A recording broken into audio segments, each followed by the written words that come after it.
es mi consejo cada día y en las pruebas quien me guía. Podría estar perdido como un náufrago en el mar y aún perderlo todo hasta el aliento.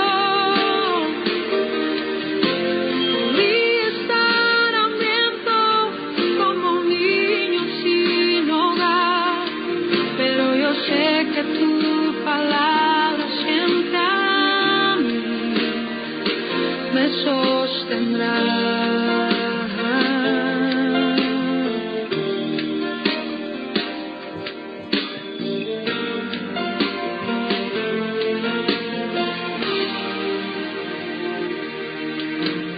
Tu palabra es como dulce miel para mis labios, es la perfecta melodía que me deleita cada día. Tu palabra es mi refugio en medio de las pruebas, en la tristeza es mi alegría y en soledad mi compañía. Podría estar perdido como un náufrago en el mar y aún perderlo todo hasta el aliento. Podría estar hambriento como un niño sin hogar, pero yo sé que tu palabra siempre a mí. Podría estar perdido como un náufrago en el mar y aún perderlo todo hasta el aliento. Podría estar hambriento como un niño sin hogar, pero yo sé que tu palabra siempre a mí. Pero yo sé que tu palabra siempre a mí. Pero yo sé que tu palabra siempre a mí me sostendrá.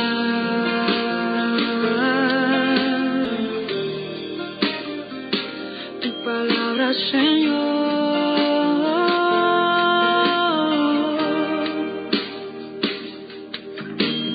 Tu palabra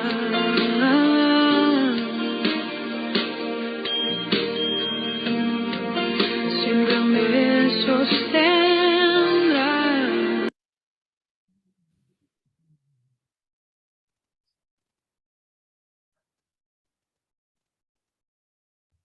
Amén, amén. Su palabra siempre nos sostendrá. Y es más dulce que la miel, ¿cierto? En los momentos amargos, en los momentos de tristeza, la palabra siempre trae un consuelo, aliento a nuestras almas, a nuestras vidas. Voy a dejar este momento para presentar algunas gratitudes o peticiones de oración para que podamos orar y luego ya entrar de lleno al estudio del día de hoy. El Vamos la semana pasada, en nuestra Academia Bíblica, hizo la introducción.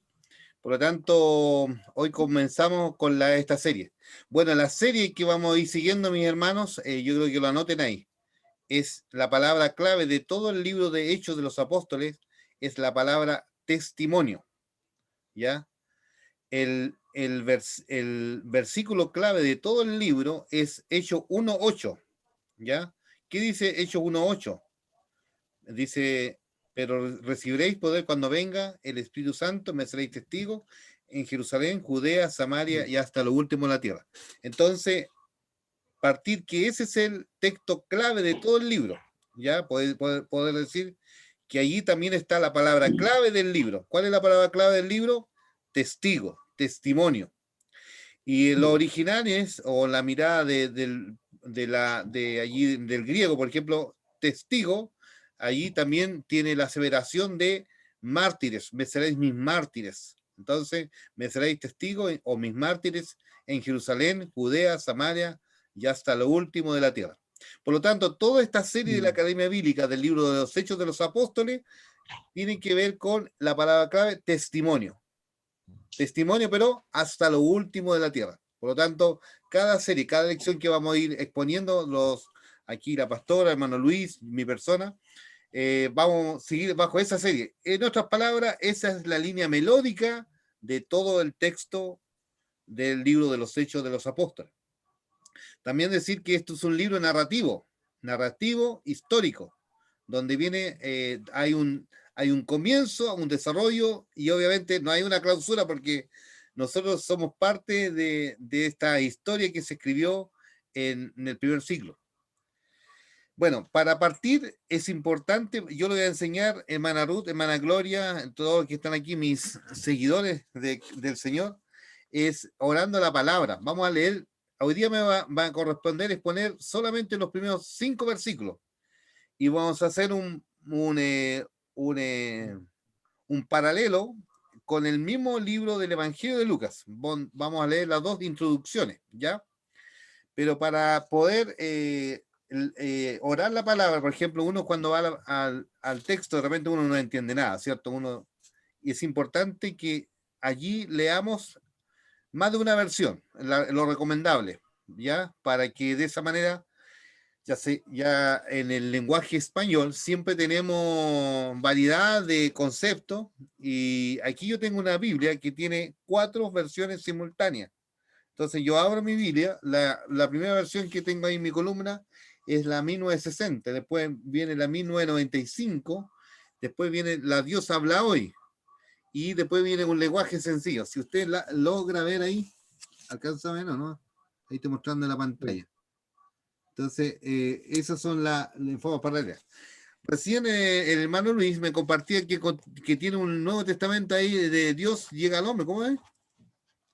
Sí. Entonces, Dios llega al hombre. Entonces, Luchito también va a leer el texto ese del Evangelio. Yo te voy a ir para que leamos varias versiones, ¿ya? Vamos a leer un versículo cada uno. ¿Cuántos somos acá? 5, ¿ya? Entonces, un versículo cada uno vamos a leer. Yo voy a leer en la versión Dios habla hoy. Y tú, Luchito, Dios llega al hombre. Pastora Jessica, ¿qué versión quiere leer? Cualquiera. Hermana Ruth, también cualquiera. Hermana Gloria, cualquiera. La hermana Gloria parece que tiene la NTV. Reina Valera nomás tengo yo. Ah, ya, la Reina Valera tiene hermana Ruth. La hermana Gloria parece que tiene la NTV por ahí. Si la pueden leer, eso nos ayuda mucho para poder comprender cuando vamos al texto. ¿TLA si quiere? ¿Busco? Ya, ok, como guste. Ya vamos a partir leyendo con la hermana Ruth. La hermana Ruth va a leer la Reina Valera, porque todos como que están familiarizados con la Reina Valera. Ya. Lean nomás, hermana Ruth. Del 1 al 5, de Hechos 1 al 5. Hechos 1 al 5. Dice la promesa del Espíritu Santo. En el primer tratado, oh Teófilo, hablé acerca de todas las cosas que Jesús comenzó a hacer y a enseñar, y hasta el día en que fue recibido arriba,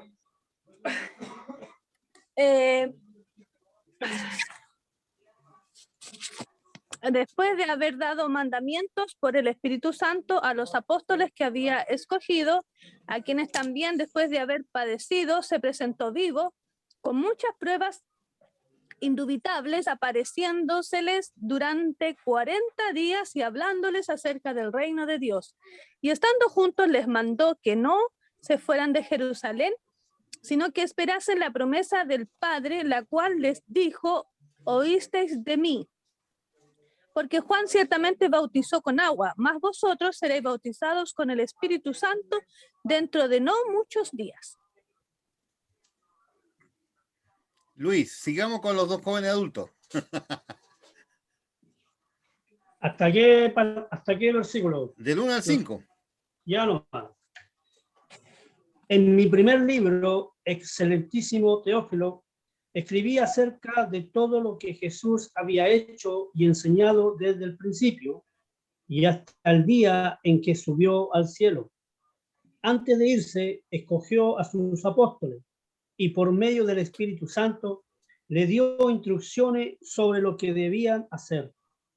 Y después de muerto, se les presentó en persona, dándoles así claras pruebas de que estaba vivo. Durante 40 días se dejó ver de ellos y le estuvo hablando del reino de Dios. Cuando todavía estaba con los apóstoles, Jesús les advirtió que no debían irse de Jerusalén. Les dijo: esperen a que se cumpla la promesa que mi Padre les hizo, de la cual yo les hablé. Es cierto que Juan bautizó con agua, pero dentro de pocos días ustedes serán bautizados con el Espíritu Santo. Muy bien. Pastora Jessica.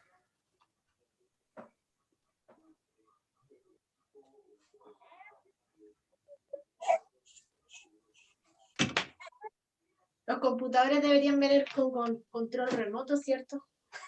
Sí.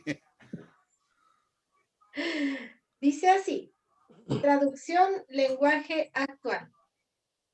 Muy distinguido amigo Teófilo, en mi primer libro le escribí a usted acerca de todo lo que Jesús hizo y enseñó desde el principio hasta el día en que subió al cielo.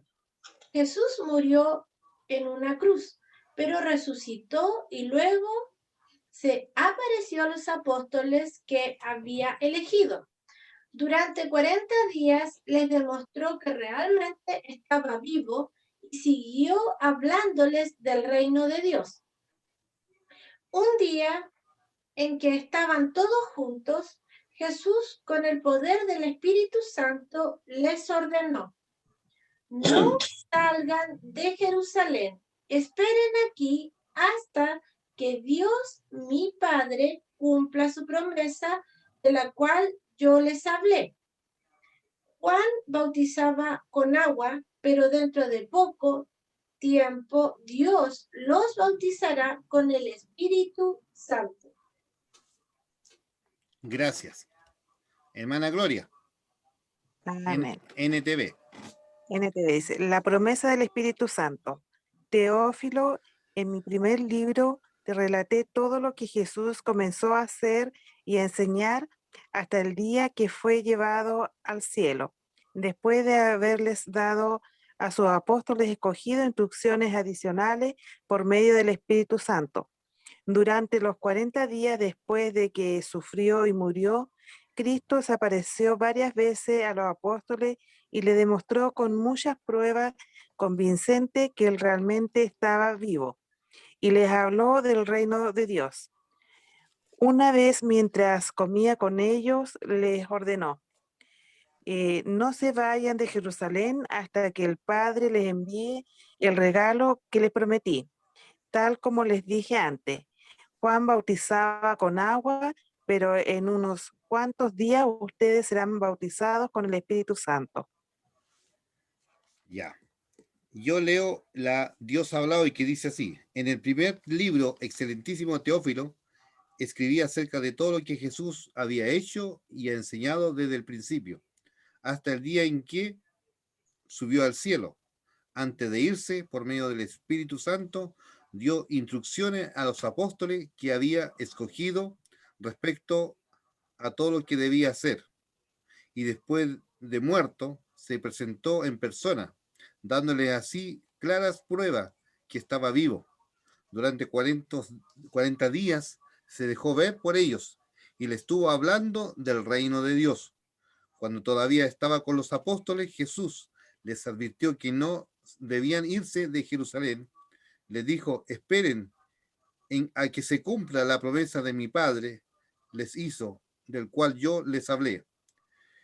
es cierto que Juan bautizó con agua, pero dentro de pocos días ustedes serán bautizados con el Espíritu Santo.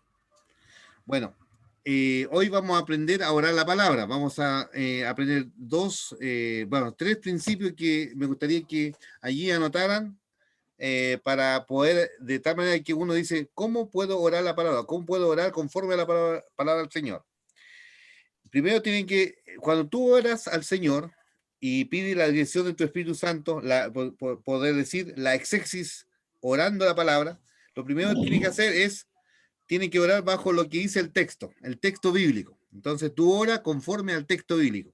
Entonces orar la palabra es lo primero que hacer.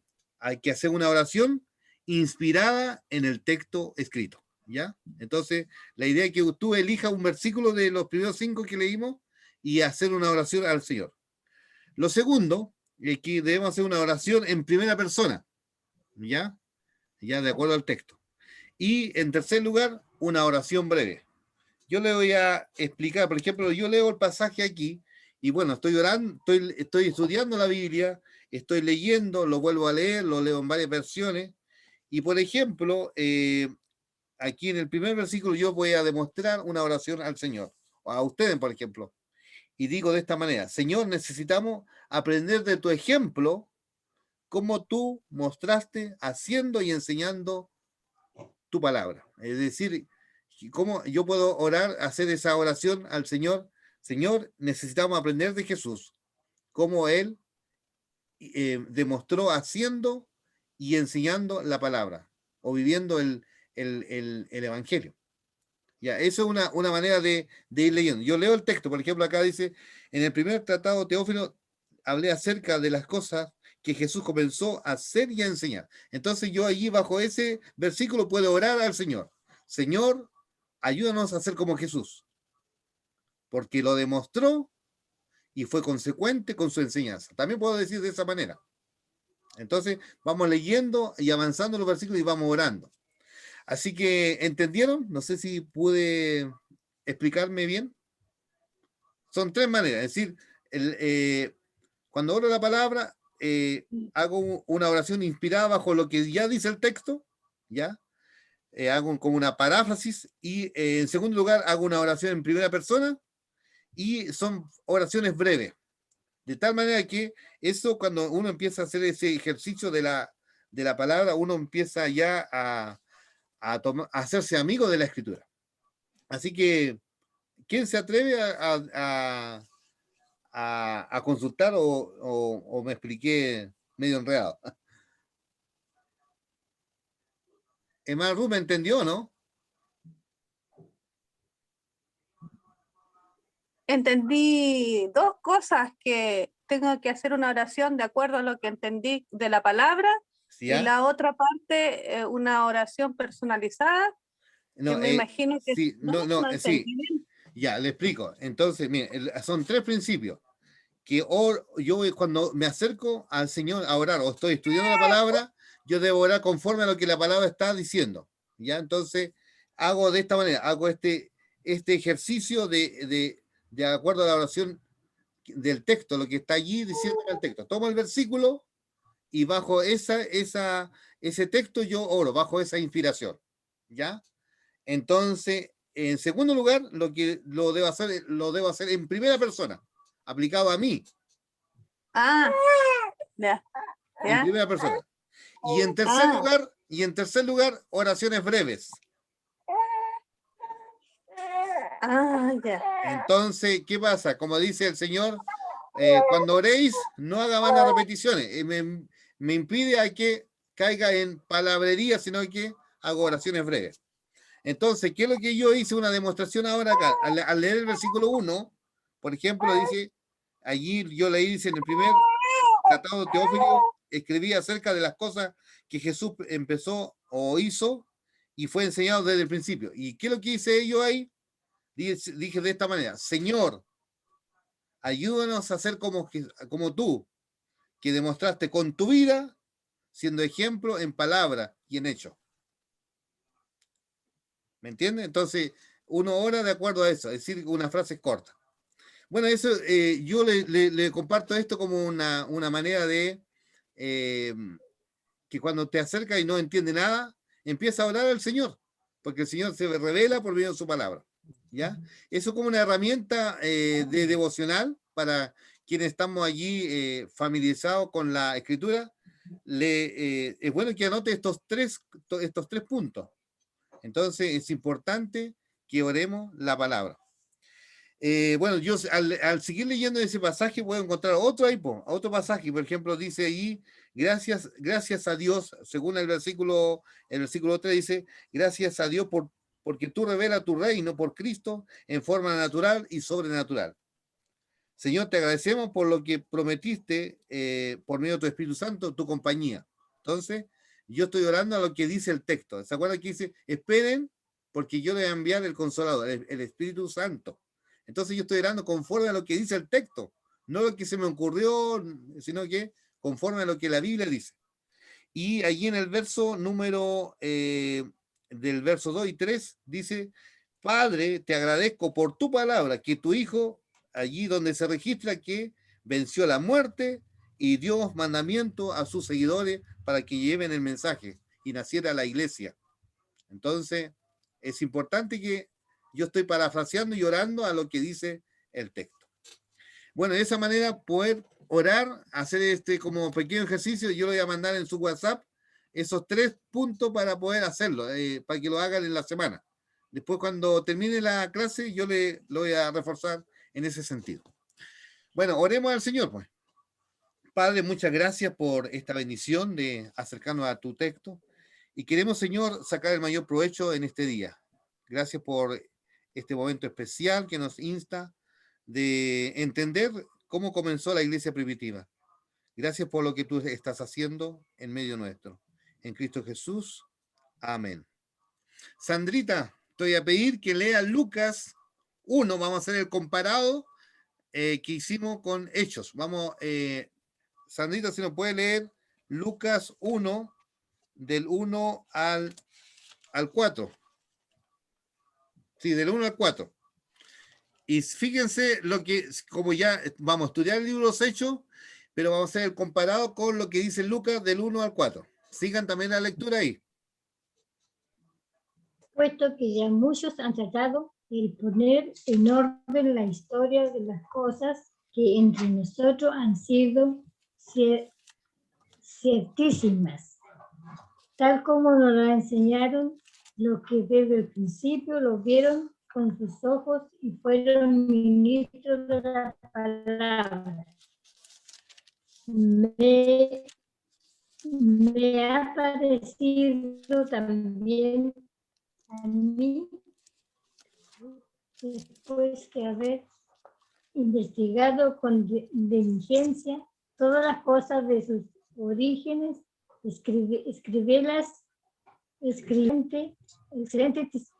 excelentísimo Teófilo, para que conozca bien la verdad de las cosas en las cuales han sido instruidos.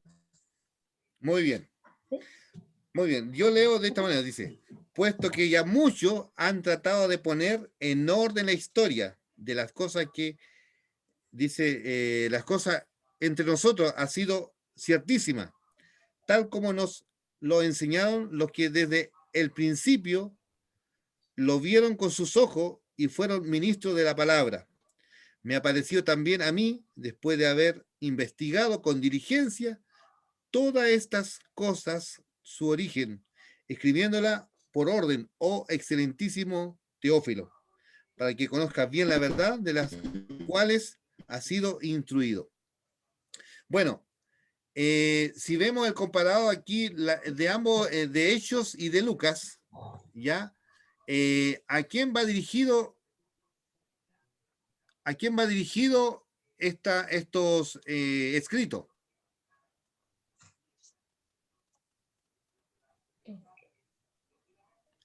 Hermana Gloria, hermana... A Teófilo. A Teófilo, muy bien. A Teófilo, ¿cierto? Entonces, cuando se refiere allá, cuando habla del primer tratado, ¿a qué está refiriéndose cuando leíamos? ¿A qué apuntaba cuando decía el primer tratado? de las cosas que el Señor Jesús empezó a hacer y a enseñar. ¿A qué tratado se refería? Cuando hacemos el comparado con Hechos. A Lucas. Muy bien, a Lucas, excelente, a Lucas. En otras palabras, al Evangelio de Lucas. Y el segundo tratado, ¿a qué se refiere? Al libro de los Hechos. Entonces, ambos, Lucas escribe, en otras palabras, el Evangelio de Lucas, y escribe el segundo tratado, es Hechos de los Apóstoles. Interesante ver, mire, acá cuando vemos a Lucas escribiendo, cuando Jesús estaba en la tierra, ¿cierto? Relató su vida natural, ya cómo se relacionó con su discípulo, y cómo allí también desde el nacimiento registra hechos que los judíos allí tenían para dar a conocer. Inclusive este mismo Lucas, como destinatario, tiene a los gentiles, y presenta a Jesús como el Hijo del Hombre. Entonces habla de la vida natural del cristianismo o de Jesús. Pero en el segundo tratado habla sobre Cristo, y los seguidores habla de lo sobrenatural, porque ya Cristo ascendió, se fue al cielo, tuvo 40 días obviamente demostrando allí después de la resurrección, pero después ya la iglesia partió porque descendió el Espíritu Santo, y obviamente Lucas registra todo en hecho la vida sobrenatural de Cristo y sus seguidores, porque ya los discípulos estaban siendo guiados no por el Señor mismo, sino que por medio de su Espíritu, porque Él dijo, es necesario que yo me vaya para que el Consolador venga a vosotros, ¿se acuerda? La promesa del Padre. Entonces, allí vemos estas dos realidades. Entonces, encontramos que el registro de Lucas habla de lo natural, pero no quiere decir que no hable de las cosas sobrenaturales, también habla de lo sobrenatural, porque habla del nacimiento, como el Hijo de Dios vino a nacer a este mundo, pero lo que sí plasma bastante hechos de que ya Cristo ascendió y el Espíritu Santo desciende en el capítulo 2. Entonces, interesante ver esos comparados. El comparado allí, mirar que Lucas habla eso. Bueno, nos preguntamos, ¿quién era Lucas? ¿Quién era Lucas? ¿Qué oficio tenía?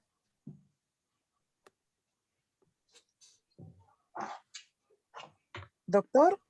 Doctor, muy bien. Era un doctor. Era un médico, ¿cierto? Un médico de profesión, llamémoslo así. Entonces, como alguien decía, habla muchos términos de la medicina. Y obviamente él tenía toda esta formación académica desde el punto de vista bien griego, de la ciencia, y por eso también él, cuando hace los escritos, usa el método científico. Por ahí encontré un comentario que decía lo siguiente, que Lucas, para armar su evangelio y para escribir el libro de los Hechos, se entrevistó con los personajes directos. Entonces allí fue armando ambos tratados, el primer tratado y el segundo tratado. Y obviamente cuando vemos más adelante allí, él después se incluye ahí, cuando escribe el libro de los Hechos, él se incluye y dice, cuando descendimos, bajamos tanto. Él también está integrado ahí en el relato cuando habla de los viajes de Pablo. Entonces él le acompaña. Entonces, ahora nos preguntamos si el destinatario era Teófilo. ¿Quién era Teófilo al leer las primeras así? ¿Qué significa todo esto? ¿Quién era este personaje? Porque en ambos estaba mencionado.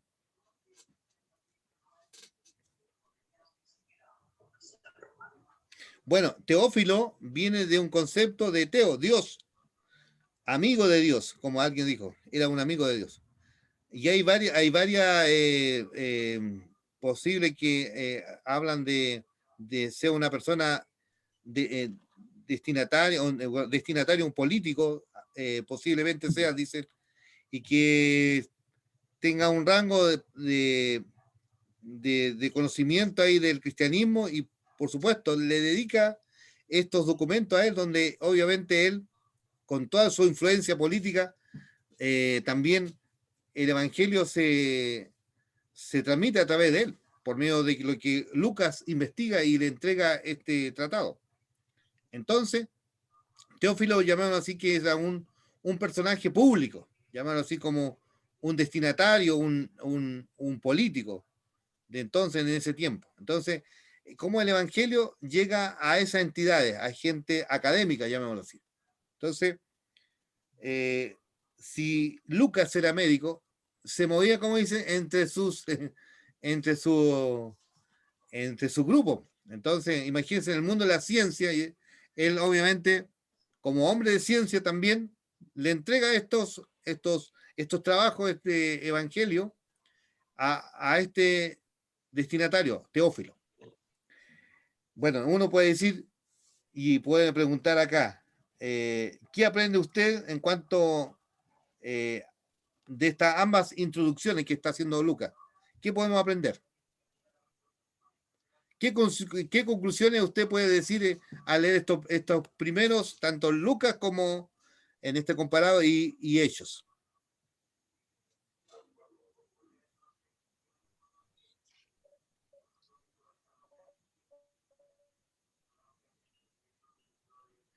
Podríamos decir también una pregunta ahí, ¿qué revela Lucas acerca de sus fuentes de información y de su propósito al escribir?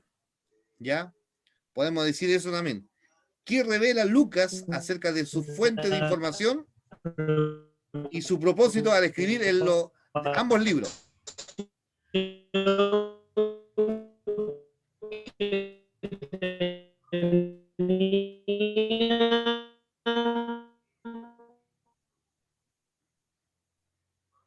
Hermano Luis parece que tiene... ¿Puede escribir en el chat? ¿Puede escribir en el chat? No le escucho, hermano Luis.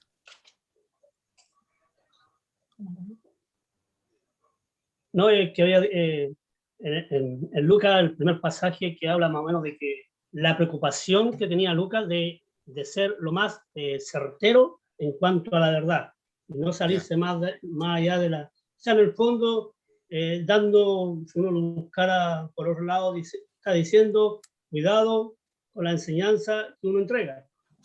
Sí. Podríamos...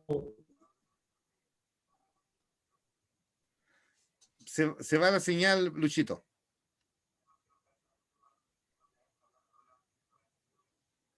Quedó ahí. ¿Sí? ¿Se va? Sí, se va la señal y queda como robot, lento, se ven. Así como los astronautas, como que van así como...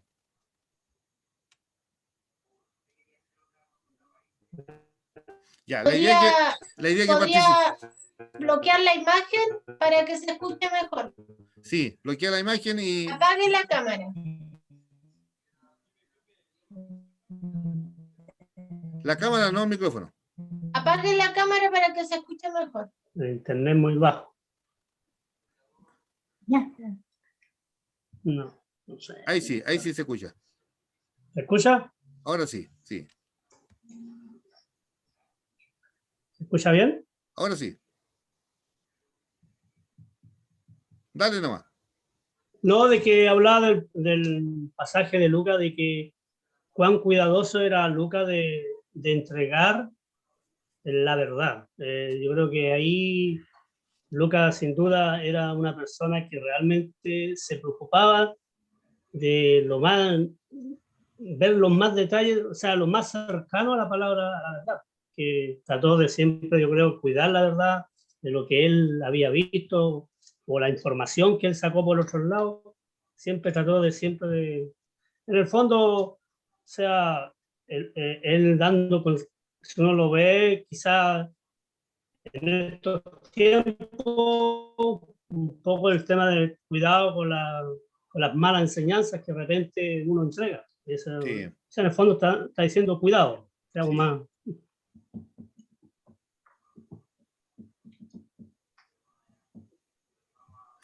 Ahora podemos preguntar, ¿cómo allí al leer el pasaje de Hechos, cómo enfatiza Lucas la realidad de la resurrección de Cristo?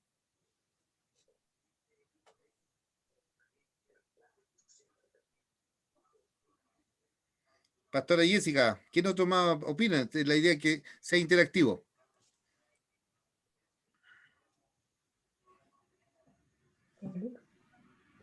¿Cuál fue la pregunta? La pregunta es, ¿cómo Lucas enfatiza la realidad de la resurrección de Jesús? Según ahí los primeros textos de Hechos. Los primeros 5 versículos ahí, del 2 y 3, ahí más o menos habla sobre la realidad de la resurrección de Jesús.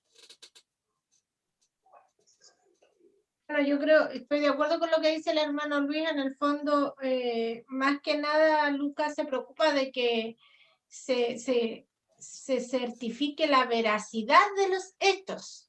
Sí.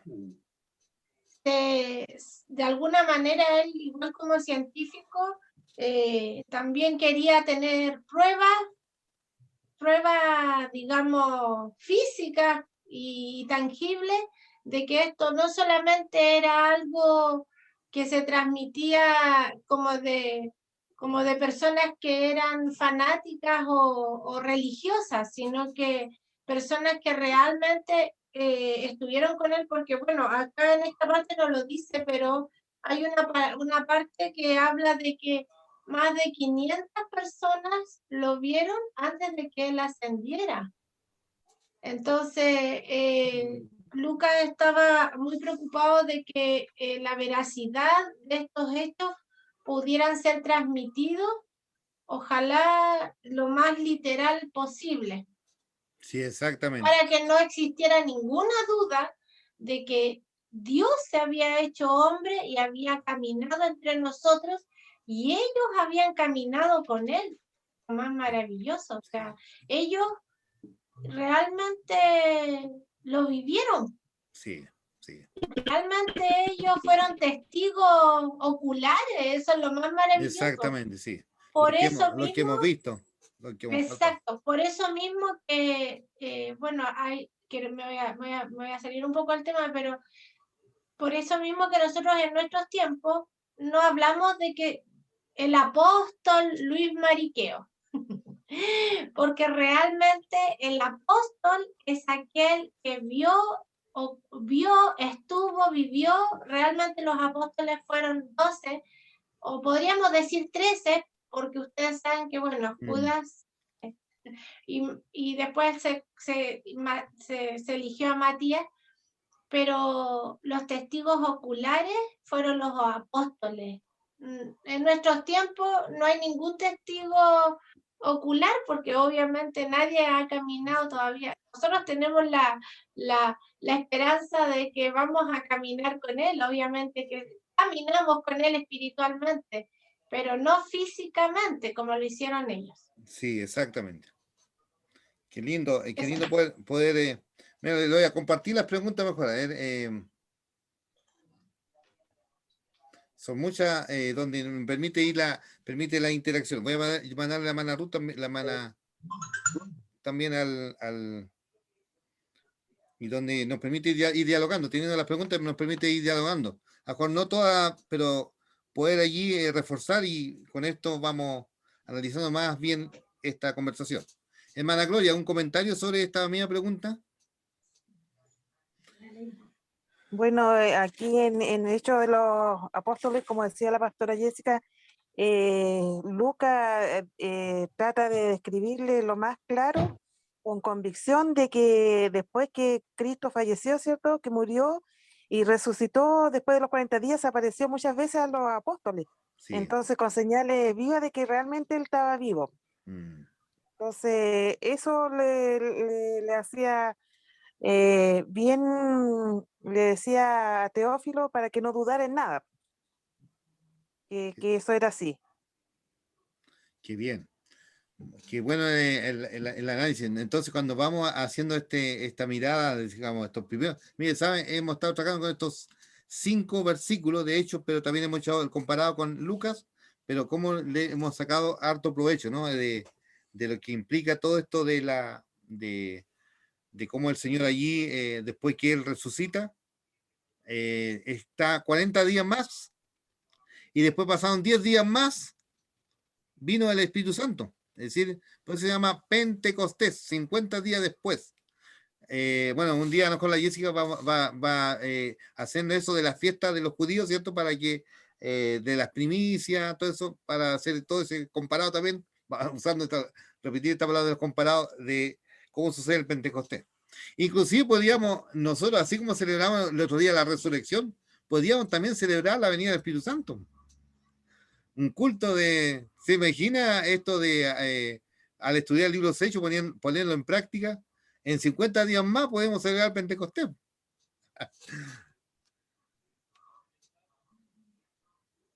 Estás, ahí sí. Ahí Ahí sí. Iba a decir que de hecho en Israel se está celebrando en este tiempo Pentecostés. Y tengo una amiga que, bueno, igual ama Israel y me está mandando de que en estos 50 días ellos, desde el primer día, desde el día lunes, luego de la resurrección, comenzaron igual un tiempo de oración, que un día, no recuerdo, el primer día era una palabra clave para ese primer día de los 50 días, que Ya. Precisamente tiene que ver con ser fortalecido. Ah, el primer día, ahora me recordé, el primer día de Pentecostés que están celebrando en Israel era la honestidad y el amar y amarse a uno mismo y aprender a amar al prójimo y poder ser honestos, digamos, en el sentido del relacionarse. Ya. Esa era, y así por 50 días estaban celebrando Pentecostés. O sea, los judíos mesiánicos, sí, pues, que quede claro. Correcto, sí, sí. Entendible, sí. Pero, No, importante esto, porque, bueno, ¿Le hago una consulta? dígame. Para no quedar con la duda. ¿Por qué lo dice así los judíos mesiánicos? ¿Por qué? porque el judío tradicional todavía espera la llegada del Mesías. Ah, están separados, ya. Para ellos Jesús todavía, o sea, para ellos Jesús no es el Mesías. Ya. Para el judío tradicional y el judío ortodoxo. Y hay una parte de judíos que se han ido convirtiendo y han ido aceptando. De hecho, si usted escucha a cualquier rabino, todavía ellos esperan la venida del Mashiach. Sí. No reconocen a Jesús como el Mesías. Sí. Y bueno, siempre han estado esperando al Mesías y siempre dicen, oh, apareció el Mesías, el verdadero Mesías. Y siempre ha pasado eso. Siempre han estado con eso. Inclusive hoy día también en las redes sociales aparece, oh, apareció el Mesías. Pero son cosas que ha estado siempre. Pero ahí es donde tenemos que tener el discernimiento. Entonces es importante ver todo esto. Vamos a ya ir cerrando, pero me gustaría tocar dos temas. Hay una pregunta más que me gustaría, ahí en su WhatsApp le mandé, es el número allí, número 8, la pregunta número 8. Dice, de los discípulos, según el verso 6, es natural, ya que Jesús se había constituido en el Señor mediante su resurrección. Ponga en sus propias palabras la respuesta que Jesús le da aquí a sus discípulos en el verso 6. Cuando ellos, en otras palabras, aquí estoy ya más o menos haciendo el ensamble para el otro viernes, para continuar, ¿cierto? Entonces, ¿qué es lo que le está dando aquí? Órdenes, ¿cierto? Pero allí sale la famosa inquietud, que siempre los discípulos a mí me llamaban la atención, y era natural esa confianza que ellos tenían. De repente cuando tenían duda, ellos le decían, Señor, ¿qué quisiste decir con esto? ¿Se acuerdan cuando el Señor allí estaba enseñando las parábolas, hablando del reino? Y ahí le dice, Señor, ¿qué quisiste decir cuando dijiste estas parábolas? ¿Ya? Y ellos tenían la confianza. Y acá cuando Jesús le habla de esto del reino de Dios, y ahí ellos hacen la pregunta, dice, ¿restaurará el reino de Israel en este tiempo? Porque ellos por muchos siglos estuvieron bajo imperios. Si por ahí partimos con los persas, los medios persas, los griegos, y en ese tiempo cuando Jesús estaba, en ese entonces estaba en el Imperio Romano. Entonces, interesante ver cómo a ellos hacen siempre esa pregunta con confianza al Señor. Y lo otro que quería ver allí, el otro punto, viendo un poco más atrás, hablando un poco lo que dice allí en el verso final del verso 4, del cual dice, estando juntos les mandó que no se fueran de Jerusalén, sino que esperasen la promesa del Padre, la cual le dijo, oíste de mí, porque Juan ciertamente bautizó con agua, mas vosotros seréis bautizados con el Espíritu Santo, no de muchos días. Entonces, esas dos cosas importantes ver bajo la plataforma de esto del reino de Dios, de que Cristo aquí nos deja hablándonos del bautismo. Y aquí cuando habla en ese entonces, ellos estaban claros del bautismo de Juan, estaba más que claro. Hoy día la gente tiene tanta confusión en cuanto al bautismo, pero en ese entonces la gente se bautizaba inmediatamente, no había problema. Pero también ahí le habla de que dentro de no muchos días, ahí le hablaba que iba a venir el derramamiento del Espíritu Santo, cuando le hablaba ahí que seré bautizado con el Espíritu Santo. Entonces, esa es la identidad que tenemos con Cristo, la unión con Cristo, por eso tenemos al Espíritu Santo. Pero en ese tiempo era esperar, ¿cierto? En cambio ya descendió el Espíritu Santo. Ahora nosotros es al revés, pues cuando nosotros recibimos a Cristo, el Espíritu Santo nos toca, nos convertimos a Él, el Señor viene a nuestra vida, y como consecuencia de esa unión con Cristo, después nos bautizamos en agua. Entonces, muchas veces hoy día la gente como que confunde estas cosas, realmente como que espera como una señal, etcétera, etcétera, y siendo que Dios nos usa o nos llama de forma tan así sencilla, y obviamente su evangelio es claro en cuanto a mostrarnos su verdad. ¿Algún comentario sobre este punto? Me recordé del testimonio que contó mi amigo el pastor Oscar el domingo. Ah, sí. Unos musulmanes que ellos por sueño se les reveló Jesús, y eso está pasando con muchos musulmanes que ellos obviamente ellos no creen en Jesús ni en nada de lo que es el cristianismo, ¿cierto? Lo rechazan, al contrario, muchos musulmanes persiguen todos los países que terminan en Pakistán, Sajistán, todos esos países está prohibido el cristianismo y matan y persiguen a los cristianos. Y ahí él contaba, porque a muchos musulmanes se les está revelando por medio de sueños, Jesús les está hablando, y ahí ella contaba que ella leyó el libro, encontré una página de Juan, y ella llenó la tina y se bautizó, y después a la siguiente semana llenó la tina de nuevo y bautizó a sus hijos. Entonces cuando uno ve que, y ella entendió que el buen pastor, el buen pastor directamente, Jesús mismo, el Espíritu Santo le estaba guiando a hacer todo aquello. Exactamente. Ese era un detalle. Gracias, pastora. Que nosotros, sí, como que nosotros a veces, bueno, también yo creo que este tiempo de pandemia Dios nos está mostrando y abriendo nuestra mente a la realidad y a salir un poco de las estructuras, de los reglamentos, de la burocracia, de tanta cosa como tan empaquetada, tanto tradicionalismo, que hasta se escapa incluso de lo que son las escrituras, puras como son, tal Sí, cual. pues, exactamente. ¿Otro comentario en cuanto a este tema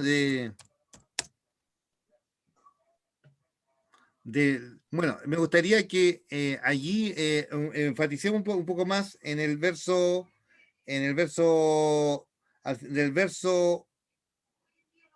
al final, el reino de Dios, acerca del reino de Dios, porque lo que Jesús le habló, Cristo lo que más habló sobre el reino de Dios. lo que allí muchas veces confundimos con la iglesia. Lo que Jesús como 2 veces habló nomás en los evangelios sobre la iglesia, pero todo el evangelio y todo el libro de los Hechos vienen narrando el reino de Dios. ¿Qué significa el reino de Dios? ¿Podemos reflexionar sobre eso? Porque cuando él dijo, más buscar primeramente el reino de Dios y su justicia, y las demás cosas vendrán por añadidura. ¿Qué querrá decir cuando nos habla del reino de Dios? ¿Qué es el reino de Dios? Es importante que veamos ese punto, que lo hayamos clarificado. Alguien dijo de esta manera, que la iglesia es como la embajada del reino de Dios.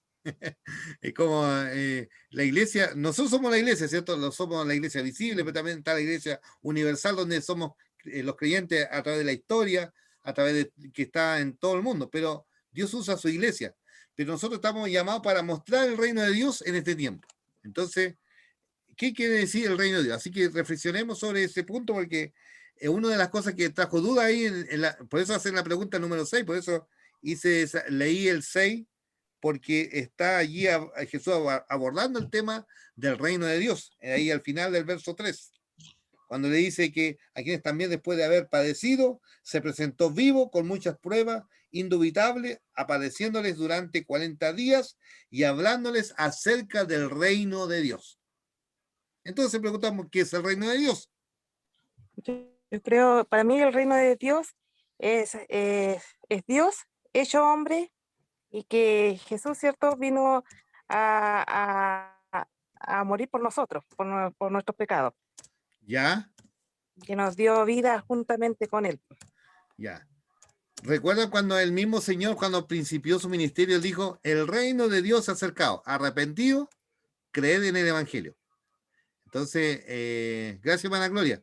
Entonces, él principia el reino, cuando él viene, bueno, como el Dios, el Rey de Reyes desciende, el Dios habita en nosotros, pero acá cuando está hablando ya él se va, ¿cierto?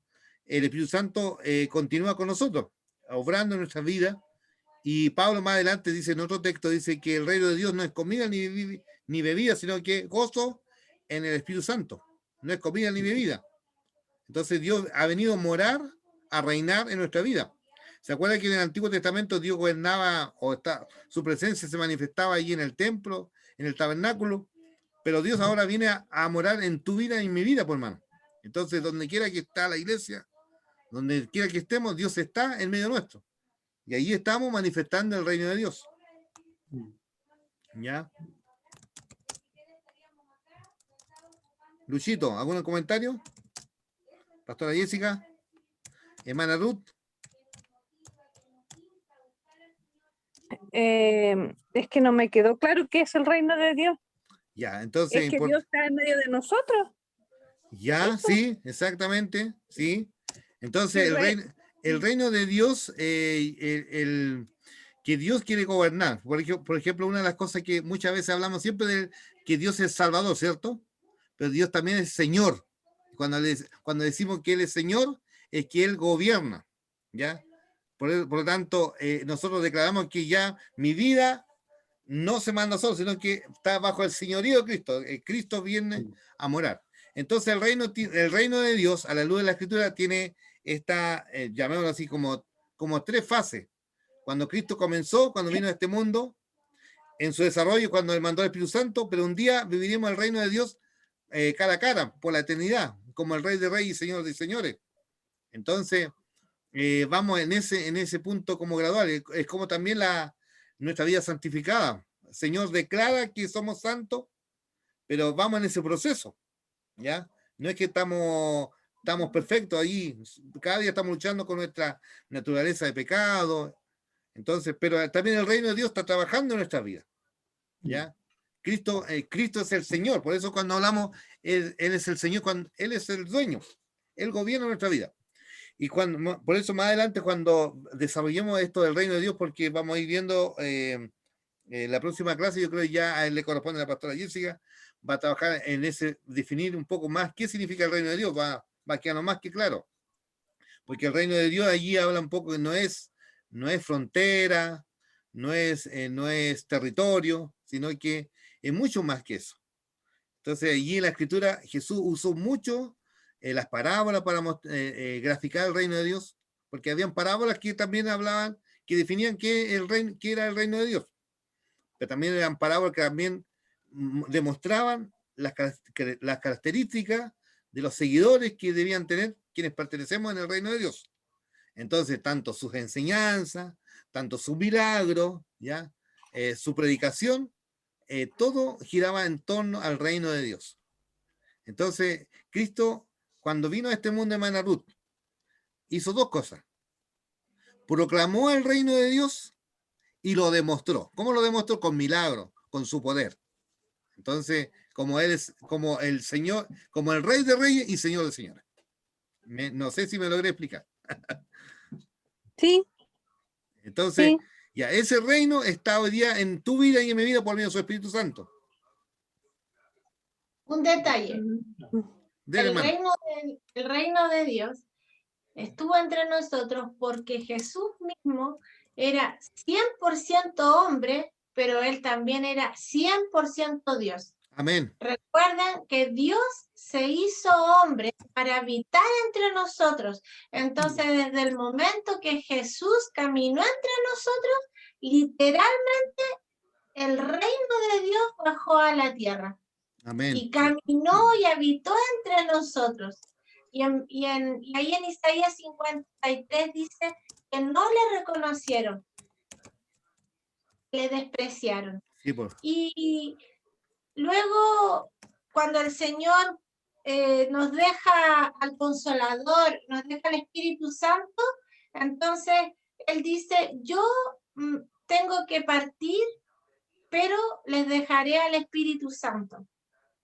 Y ahí es donde se complementa la otra parte de que el reino de Dios está entre nosotros y ocurre esta tensión del ya, pero el todavía no.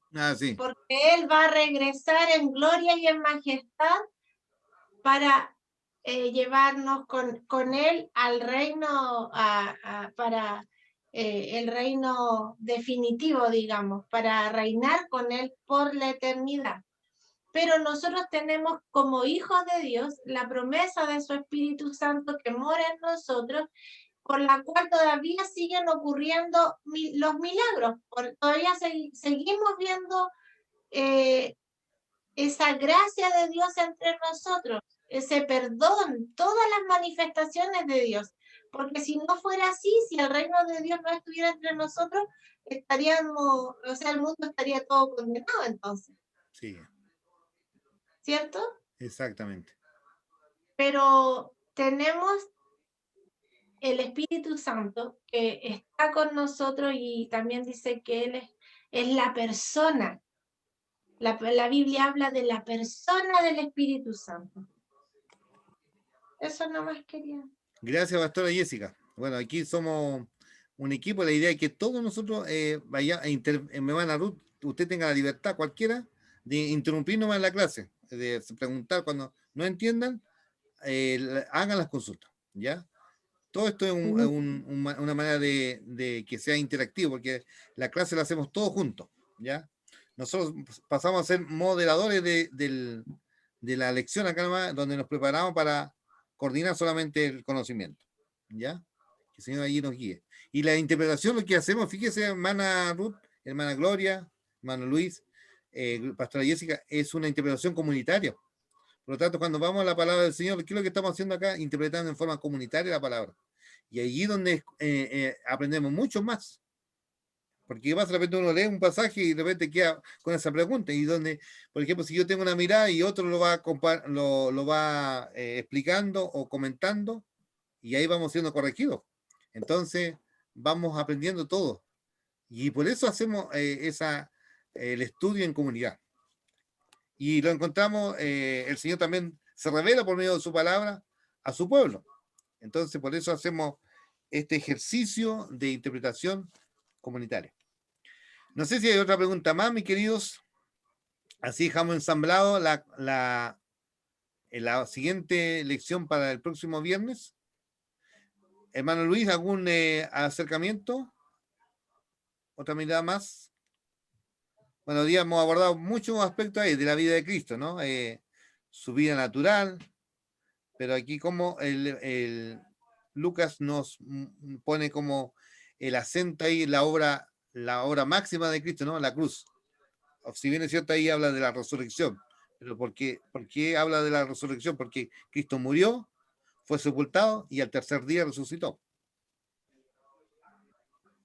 No, yo tenía bueno, aquí tengo tres puntos importantes en cuanto al libro, principios que nos dejan este libro tan lindo. Una de ellas, el principio, que era discipular creyentes. Creo que eso en muchas iglesias no pasa. Y eso se ha dejado muchas veces. Entonces, buen creo punto. que es bueno. ¿Se escucha? Sí, buen punto, Luis. Muy bien. Excelente. Ya, otro punto que yo tengo frente a este libro es desarrollar iglesias. O sea, formar iglesias en otros lados y en ese aspecto que nos deja muy... Y otro punto importante que es evangelizar al mundo. Esos son principios que nos dejan este libro muy... Qué excelente, Luis. Mira, ahora me llama la atención porque fíjese lo que Dios hace en nuestra vida personal, después va a hacer un trastocar nuestra vida en la esfera familiar. Claro. Y la esfera familiar, la comunidad. Por eso dice, Dios añadía los que habían de ser salvos. Claro. También, después de la comunidad, nos lleva a la esfera global, de llevar el mensaje hasta lo último de la tierra. Entonces, ¿y cómo nos aterriza este libro a tener un comienzo y un final? De lo personal, parte a lo global. Allí tenemos el mismo ejemplo de la conversión del carcelero de Filipo, ¿te recuerdan? Cuando él le dice, cree en el Señor Jesús y serás salvo tú y tu familia. Entonces es importante que no solamente el evangelio fue para una persona, sino que fue un alcance para otro. Como el otro día, hermano Joel nos llevaba un poco a esto cuando hizo la introducción el viernes pasado, nos hablaba de que esas comunidades eran famosas redes complejas, de simples grupos de nodos, por ejemplo, de 2 o 3 personas, pero esas personas se extendían y obviamente alcanzaban ciudades. Y obviamente toda la iglesia de Cristo ahí abarcó todo el imperio romano. Y bueno, en ese tiempo, en ese entonces, las vías de comunicación en el imperio romano habían 2, la vía marítima y la vía terrestre. Y cómo Dios usó esa misma construcción que el hombre realizó, por ejemplo, los navíos, los misioneros, el apóstol Pablo viajó en barco.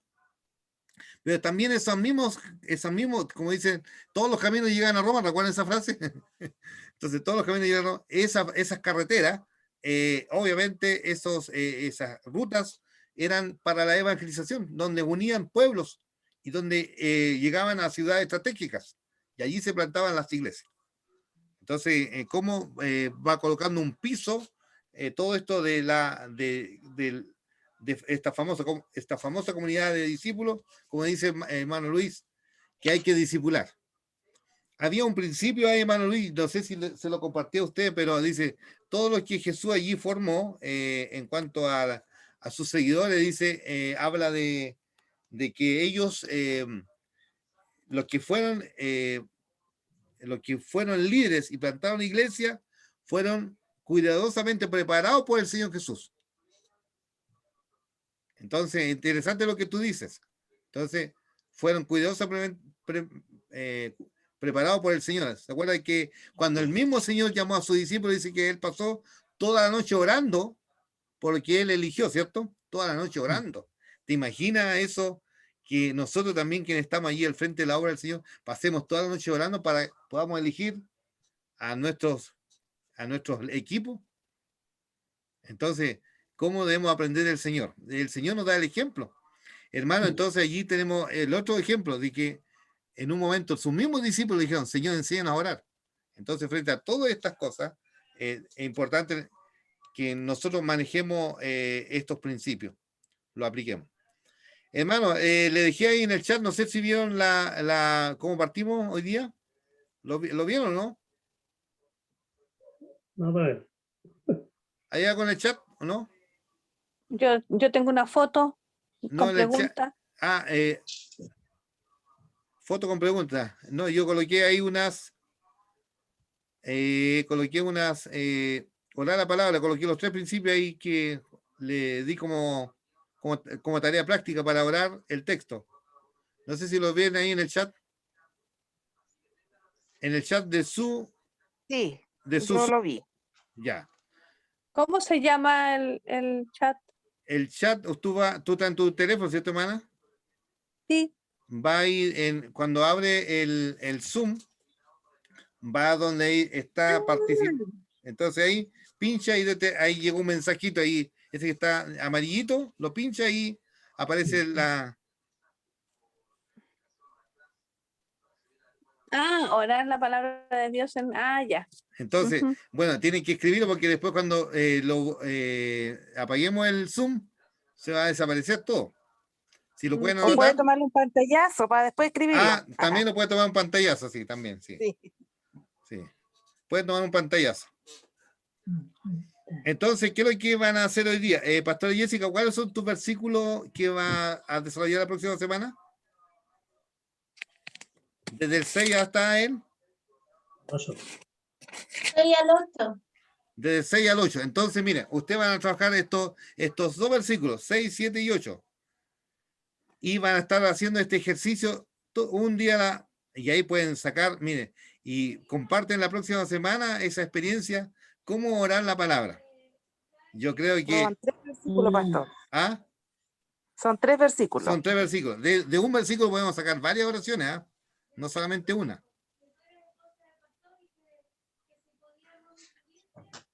Así que esa tarea le dejo. No dejar preguntas, sino que vamos a hacer cosas prácticas, ¿ya? Para que, en nuestra palabra, fomentar la oración, pero bajo la palabra del Señor.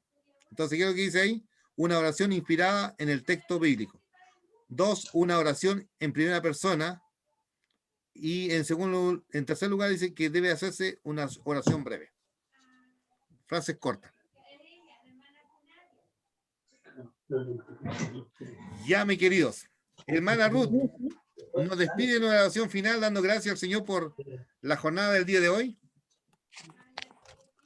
Pastora Jessica, alguna para que los hermanos vengan o menos, o no le hicimos nada. Ya, que todo sea sorpresa. Pero acá yo le dije una tarea como desafío para orar la palabra, porque cosas prácticas. Vamos a ir leyendo. Hermana Ruth nos despide con la oración final. Una pregunta, estos ejes para orar, yo tengo que hacerlo con qué versículo. Del 6, 7 y 8. Ahora de Hechos. 6, 7 y 8. Por ejemplo, ahí dice, mira, yo voy a dar un ejemplo ahí.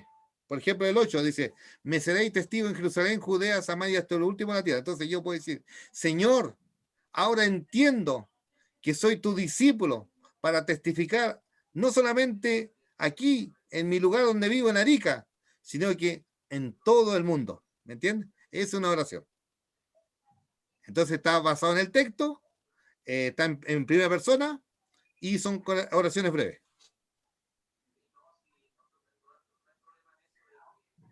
Disculpe que estoy escribiendo lo que me dijo. Ya, no, está bien eso. Pero vamos aprendiendo, hermana. Es una manera. Yo estuve en una escuela de predicadores y lo que nos decía nuestro hermano Alex Chan, nos hacía orar la palabra, hacíamos ese ejercicio. No decir cualquier cosa, sino que todo lo que está escrito ahí, ¿no? Y si nos poníamos frente al púlpito, teníamos que predicar la palabra, no lo que no se nos ocurriera en la cabeza. Así que es una buena disciplina. Al final, después ya pasa a ser como el respirar nomás. Después ya uno adquiere una disciplina. Liviano. Sí, más liviano. Ya. Sí, eso es bueno que haga este ejercicio porque últimamente estoy muy distraída y me desconcentro fácilmente. Ya, entonces, ya, te doy otro ejemplo de esos mismos versículos. Por ejemplo, dime, mira, para dar otro ejemplo, dime cualquier versículo, yo lo transformo en una oración. Recítalo nomás, lo que tú te acuerdas. Cualquier versículo de la Biblia. Te voy a dar un ejemplo. No, pero dígamelo usted, andamos más rápido. Ya, todo lo puedo en Cristo que me fortalece, por ejemplo. Ya. Señor, gracias por esa gran promesa que nos da. Porque frente a la adversidad, en tu poder, todo lo podemos. Porque tú nos fortaleces. Ah, ya. Entonces, basado en el texto, inspirado en el texto, en primera persona y oración breve. Y así respondemos a lo que Jesús dijo: no caigan en vanas repeticiones. Ya. Bueno, hermana Ya, mía, ahora sí. despídanos por Ahora la sí. lección del día de hoy. Amantísimo Padre Celestial, bendito, alabado sea su nombre, glorificado, reconocido entre las naciones, poderoso. Bendito Dios, le damos gracias por este momento, Señor, que tuvimos de estudio de su palabra. Gracias le damos, Dios mío, por el Espíritu Santo que usted nos prometió, que está en medio de nosotros en este momento. Muchas gracias por el privilegio de ser exhortada. Muchas gracias por la cantidad de personas que habemos, porque más me concentro, es más personalizado y eso es una bendición en este momento para mí. Muchas gracias porque he podido aprender más que otras veces y ayúdeme para poder aprender también, ayúdenos Señor, para poder tener hecha la tarea durante la semana y poder participar la otra semana, el otro viernes.